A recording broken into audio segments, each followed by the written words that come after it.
सभी दलों के मुखियाओं के साथ सदन शुरू होने से पहले बैठे थे, हर किसी ने इसको एक स्वर से स्वागत किया था, उसका अनुमोदन किया था। वैसे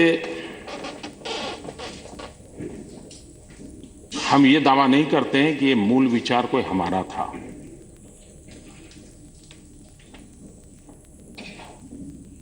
हो सकता है मेरी जानकारी के सिवाय भी कुछ हो,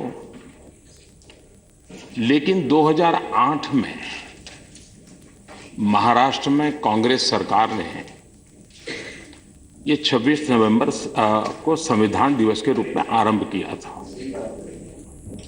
और एक अच्छा काम उन्होंने ये किया था कि स्कूलों में उसका प्रियम्बल का पाठ बालकों से करवाते थे। तो मैं गुजरात में था तो मुझे ये प्रयोग अच्छा लगा था, क्योंकि हम 15 अगस्त मनाते हैं, 26 जनवरी मनाते हैं, थोड़ा बहुत तो 15 अगस्त को आज़ादी के आंदोलनकारियों को, आज़ादी के दीवानों को हम भी याद करते हैं, टीवी वगैरह में भी चर्चा चलती है, अखबारों में भी रहती है। 26 जनवरी में उतना होता नहीं है, वो परेड पर ही ध्यान केंद्रित होता है। और भारत जैसे लोकतांत्रिक देश में ये बात निश्चित है कि अब हमारे लिए चलने फिरने के लिए, मार्गदर्शन के लिए कोई जगह है तो वो हमारा संविधान है। आगे बढ़ने के लिए कोई रास्ता है तो संविधान है। मुश्किलातों में भी साथ चलने के लिए, साथ जुड़ने के लिए हमारा संविधान है। हमारी आने वाली पीढ़ियों को हम संविधान से परिचित करवाएं, और इतना ही नहीं कि संविधान की धाराएं क्या है, किस पृष्ठभूमि में संविधान का निर्माण हुआ, कैसे कैसे महापुरुषों ने किस किस प्रकार का योगदान दिया, और वे दूर दूर तक का कैसा देख पाते थे। इतने विविधता सभर इस देश को, और वो भी गुलामी कालखंड में अनेक समस्याएं नई उसमें उभारने का प्रयास भी हुआ था। इन सबको दरकिनार करके भारत की जो मूल आत्मा है, भारत की जो मूल चिंतन धारा है, उसके प्रकाश में भारत के सामने जो चुनौतियां हैं, उन चुनौतियों को पार करने के लिए कोई व्यवस्था विकसित करनी थी।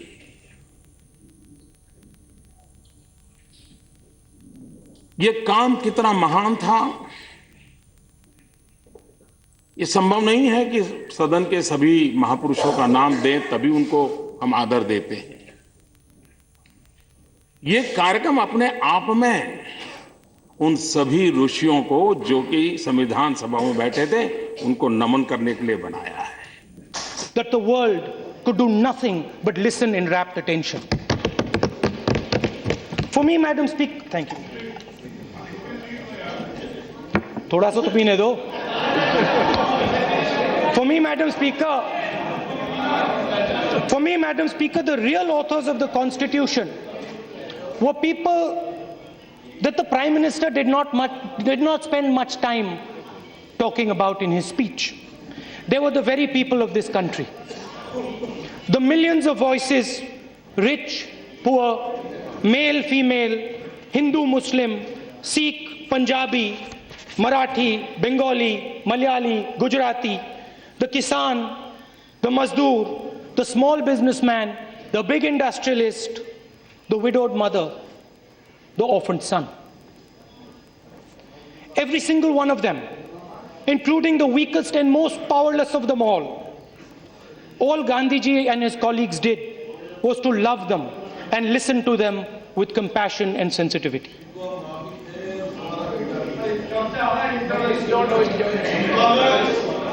नहीं बोलने दीजिए.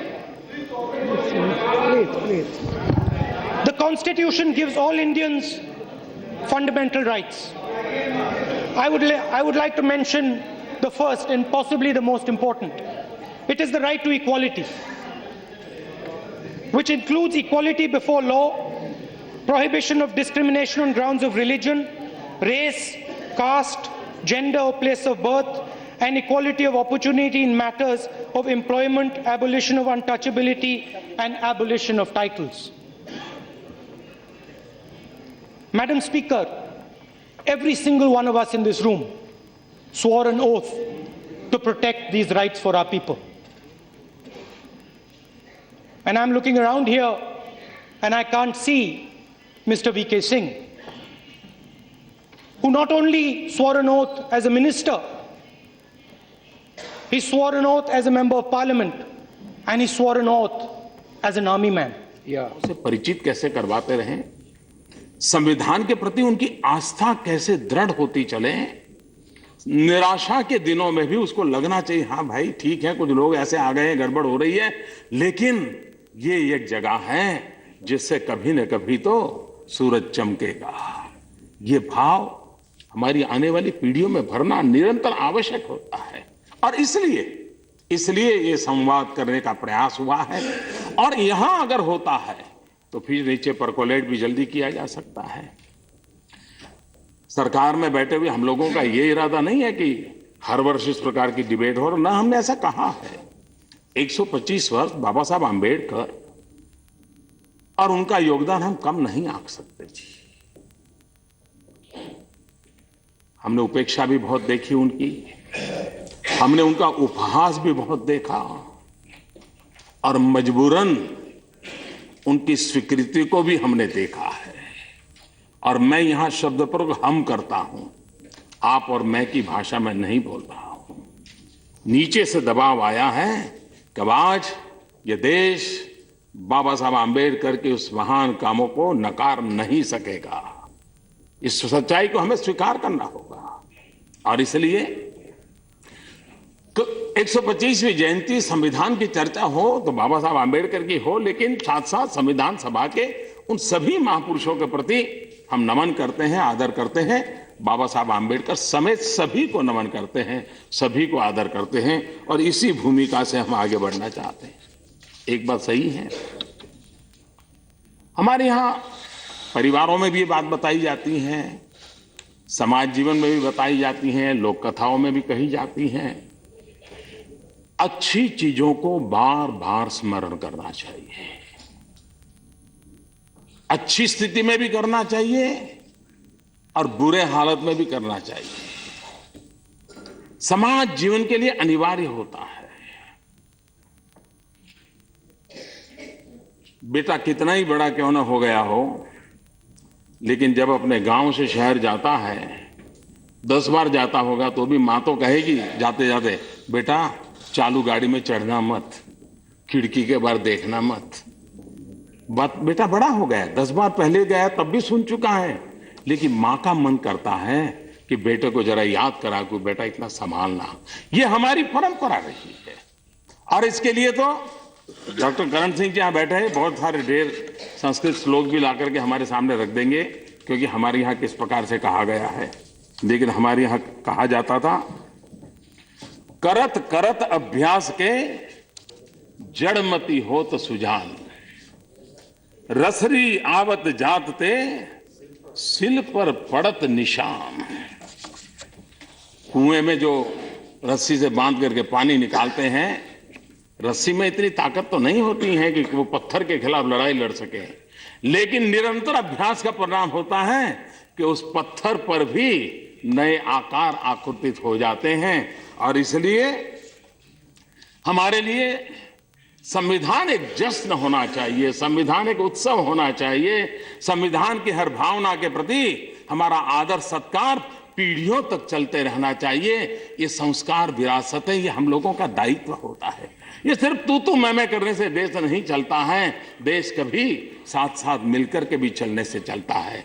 और इसलिए संविधान एक ऐसी शक्ति है जो हमें तू और मैं की भाषा से बाहर निकाल सकती है. संविधान एक भावना है जो हमें जोड़ने की ताकत देती है। और ये सदन ऐसा है कि जहां पक्ष और विपक्ष से ऊपर निष्पक्ष का भी एक मैसेज हिंदुस्तान को जाने की ताकत रखता है। और इसलिए इस सदन का मैं अतिशय आदर करता हूं। हमें मूल्यों का करना होता है, जतन करना होता है। हमारे संविधान की ऊंचाई, दुनिया का सबसे बड़ा लोकतंत्र, और संविधान सभा जब चलती थी उस समय के अखबार आज भी हम देख सकते हैं। बहुत आशंकाएं थी कि भैया गाड़ी चलेगी क्या, ये लोग कर पाएंगे क्या। और अंग्रेजों को भी उसमें इंटरेस्ट था इस बात को जरा बल देने में, और इसलिए लोगों को नहीं लगता था। लेकिन हमने अनेक बाधाओं के बीच भी इतने साल जो बिताए हैं, हमारे उन महापुरुषों ने कितना उत्तम हमें एक मार्गदर्शक संविधान दिया है जो हमें ताकत देता रहा है, निरंतर ताकत देता रहता है। और इसलिए हमें उसका गौरवगान करते हैं। अमेरिका के प्रसिद्ध लेखक ने भारत के संविधान के संबंध में कहा था, ग्रेनविल ऑस्टिन ने जो बात कही थी, उसने कहा the perhaps the greatest political venture since that which originated at Philadelphia in 1787। 1787 में फिलाडेल्फिया में जिस पॉलिटिकल वेंचर की उत्पत्ति हुई थी, संभवतः उसके बाद अगर कोई महान पॉलिटिकल वेंचर हुआ है तो भारत का संविधान है। ये बात उस समय कही। यानी हम कह सकते हैं कि हमारे पास अब कभी कभी हम यहाँ, हमारा मुख्य काम है कानून बनाना, इसी के लिए लोगों ने हमें भेजा है। और हम लोग अनुभवी हैं, जानकार हैं, लेकिन हम देखते हैं कितनी बड़ी कमी है हमारे बीच में, और आत्मलोकन करना पड़ेगा। और संविधान सभा के लोगों की दीर्घदृष्टि और सामर्थ्य कितना था, उसको याद कर करके हम देखेंगे तो हमें अभी कितना ऊपर उठने की जरूरत है, इसका हमें एहसास होगा। संविधान सभा में बैठे हुए लोगों ने 50 साल, 60 साल, 70 साल के बाद भी ऐसी परिस्थिति पैदा हो तो क्या हो, उसके सेफगार्ड की चिंता की है। हम आज कानून बनाते हैं और हमने देखा होगा, इसमें उनका दोष और इनका दोष ये मुद्दा नहीं है। हमारी कुल मिलाकर के स्थिति है कि हम कानून बनाते हैं और दूसरे ही सत्र में आना पड़ता है, यार पिछली बार बनाया लेकिन ये 2 शब्द रह गए, जरा फिर से एक बार संशोधन करना पड़ेगा। कितनी मर्यादाएं हमारी। और मर्यादाओं का मूल कारण ये नहीं है कि ईश्वर ने हमें विधा नहीं दी है, उसका मूल कारण है कि हम लगातार संविधान के प्रकाश में चीजों को नहीं सोचते हैं। कभी राजनीतिक स्थितियां हम पर हावी हो जाती हैं, कभी कभार तत्कालीन लाभ लेने के इरादे हावी हो जाते हैं, और उसी के कारण हम समस्याओं को राजनीतिकरण करके जोड़ते हैं। तब जाकर के हम मूल व्यवस्थाओं को नहीं करीब कर पाते जो शताब्दियों तक काम आए। और इसलिए संविधान सभा में बैठे हुए लोगों की ऊंचाई हम सोचें, हम उनसे प्रेरणा लें, कि उन्होंने कितना सोचा। क्या दबाव नहीं आए होंगे, क्या आग्रह नहीं हुए होंगे, क्या बिल्कुल विपरीत विचार नहीं रखे गए होंगे, सब कुछ हुआ होगा। लेकिन सहमति से एक डॉक्यूमेंट बना जो आज भी हमें प्रेरणा देता रहता है। और इसलिए हम जो कि धारा बनाते हैं, हम लोगों का दायित्व बनता है कि हम इस काम को करें। और उसमें भी मैं राज्यसभा का सविशेष महत्व देखता हूं, ये ऊपरी सदन का सविशेष महत्व देखता हूं, क्योंकि हमारे यहां शास्त्रों में कहा गया है, न सा सभा यत्र न सन्ति वृद्धाः वृद्धा न ते यो न वदन्ति धर्मम् धर्मः सनो यत्र न सत्यमस्ति सत्यम न तत् यत् छलम भ्युपेति। संविधान सभा में हम ये जब यानी ऐसी कोई चर्चा नहीं हो सकती कि जिसमें वृद्ध जन न हो, वृद्ध जनों में धर्म न हो, धर्म वो न हो जिसमें सत्य न हो। ये वो सभा है और इसलिए मैं समझता हूं राज्यसभा का अपना एक महत्व है, उसका एक विशेष भूमिका है। और संविधान सभा की बहस में गोपाल स्वामी आयंगर ने जो बात कही थी वो मैं यहां उद्धृत करना चाहता हूं। दुनिया भर में जहां कहीं भी कोई भी महत्वपूर्ण संघीय व्यवस्था है वहां दूसरे सदन की व्यवहारिक आवश्यकता महसूस हुई है। कुल मिलाकर के हम इस पर यह जानने के लिए विचार कर रहे हैं कि यह कोई उपयोगी कार्य करता है या नहीं। दूसरे सदन से हमारी अपेक्षा संभवतः केवल इतनी है कि महत्वपूर्ण विषयों पर गरिमापूर्ण बहस कराएं और संभवतः क्षणिक भावावेश के परिणाम स्वरूप सामने आने वाले उस कानून को तब तक लंबित रखना जब तक वह भावावेश शांत न हो जाए और विधायिका के समक्ष आने वाले उपायों पर शांतिपूर्वक विचार न कर लिया जाए। और संविधान में यह प्रावधान करते समय हमें यह ध्यान रखना होगा कि जब कभी किसी महत्वपूर्ण विषय पर, विशेषकर वित्त से संबंधित मामले पर लोकसभा तथा राज्यसभा के बीच कोई विवाद हो तो लोकसभा का मत ही मान्य होगा। इसलिए इस दूसरे सदन की मौजूदगी में हमें केवल वह साधन प्राप्त होता है जिससे हम उस कार्रवाई विलंब में करते हैं जो संभवतः जल्दबाजी में शुरू की गई हो, और शायद हम उस अनुभवी व्यक्ति को एक अवसर देना चाहते हैं जो संभवतः गहन राजनीतिक विवाद में न रहता हो, लेकिन जो उस ज्ञान और महत्व के साथ बहस में हिस्सा लेना चाहता हो जिसे हम सामान्यतः लोकसभा के साथ नहीं जोड़ते हैं। यही सभी बातें दूसरे सदन के संबंधित प्रस्तावित है। मुझे लगता है कि कुल मिलाकर विचार करने के बाद ज्यादातर लोग एक ऐसा सदन बनाने और यह सावधानी बरतने रखने में के पक्ष में है कि वह कानून अथवा प्रशासन में के रास्ते में अड़ंगा सिद्ध न हो। I request the government, please do not learn the wrong lesson from them. Please be tolerant.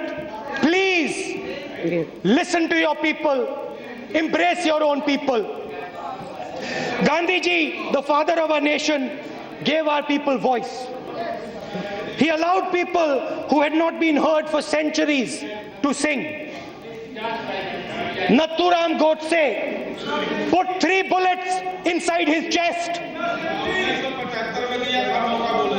I sat here and listened the other day while Narendra Modi ji praised Gandhi ji, our leader. I have also seen him remain silent when that gentleman, Mr. Shakshi Maharaj, has called Nathuram Godse a patriot.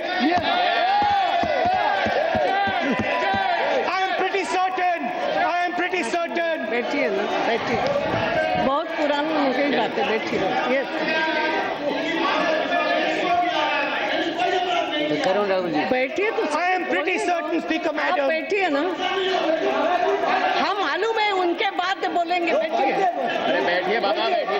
He is not yielding what you are doing. Yes. आप please now please only 1 minute answer because you are. Yes. I will see to it. जो शब्द नहीं होना चाहिए वो मैं expunge करूंगी. Please. What you want to say? मैं बाद में बोलने दूंगी. He is not yielding. He is concluding.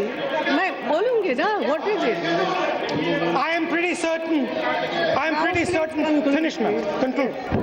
I am pretty certain, Speaker Madam, that the Prime Minister does not see the contradiction. Now it is concluding statement. Huh? Will the Prime Minister start to listen to the voice of our people?